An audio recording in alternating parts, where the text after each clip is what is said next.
Thunderstorms and dust storms are wreaking havoc in southwest Queensland. A dust storm swept southwest Queensland overnight, turning the sky red and leaving a thick layer of dust on the small town.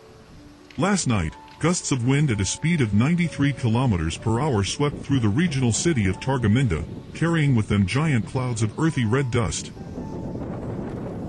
The city is home to just 270 people who have begun a massive cleanup today to remove sand from their homes and property.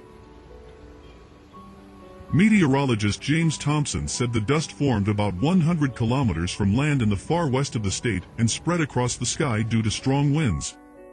There was a gutter in the area yesterday, and it did bring in those fierce winds that were associated with these storms, he said.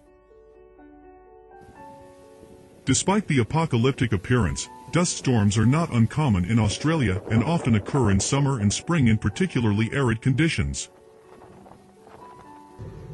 As the dust settled on Targaminda, the livestock complex near Goondiwindi coped with the worst of yet another storm. A devastating wind destroyed several canopies, and residents described conditions similar to tornadoes, with sheets of metal and debris scattered over several kilometers.